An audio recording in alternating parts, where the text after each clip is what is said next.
Hello guys, నేను మీ బెజవాడ చిన్ని. ఈరోజు అయితే మనం వచ్చేసాం శంకరన్న కోడి పలావ్. లోపలికి అలా ఎంటర్ అవ్వగానే యాంబియన్స్ అయితే చాలా అంటే చాలా పీస్ఫుల్గా ఉన్నాయి అనమాట. అలా మనం కూర్చొని యాంబియన్స్ చూస్తా చాలా ఫుడ్ని ఎంజాయ్ చేయొచ్చు అనమాట.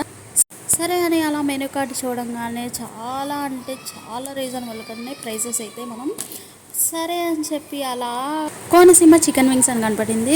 సరేలే, మన కోనసీమ అంటున్నారు, ఎలా ఉంటుందో టేస్ట్ చేసేద్దామని చెప్పి ఆర్డర్ ఇచ్చేసాం అనమాట. దాంట్లో అయితే మనకి 6 వింగ్స్ అయితే ఇచ్చేసాడు. స్పైసీగా అలాగా స్వీట్ తగులుతా చాలా అంటే చాలా టేస్టీగా ఉన్నాయి గైస్.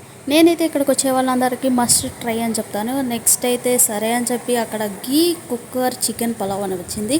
సర్లే కుక్కర్ ఏంటా అని చెప్పి అలా ఆర్డర్ చేయంగానే మనోడైతే కుక్కర్ ఇచ్చుకొని వచ్చేసాడు. ఏంటా కుక్కర్లో తెచ్చారు, ఇప్పుడు కుక్కర్లో తినమంటారా ఏంటా అని షాక్ అయ్యాను. మన ముందు అయితే ప్లేట్ పెట్టేశాడు. ప్లేట్లో అయితే ఇస్తరాకు ఇస్తాడు. ఇస్తరాకు ఇయ్యంగానే మళ్ళీ పట్టుని గుర్తు చేసేసాడు భయ్యా.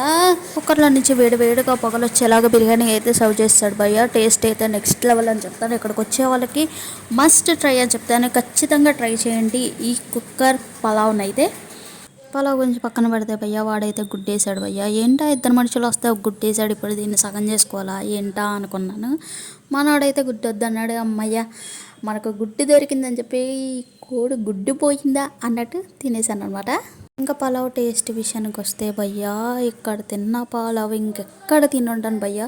చాలా అంటే చాలా టేస్టీగా ఉంది. ఇంకెందుకు భయ్యా టైం వేస్ట్, వచ్చి అలాగే టేస్ట్ చేసేయండి. ఎలా ఉందో నాకు కామెంట్ చేసి చెప్పండి. లొకేషన్ కావాలంటే తప్పకుండా సబ్స్క్రైబ్ చేయండి. ఎంత తిన్నాక మనిషి అనేవాడే డ్రింక్ తాగపోతే పోతాడు భయ్యా. అలాగా ఒక డ్రింక్ ఆర్డర్ చేసి ఎండ్ చేశాను అనమాట.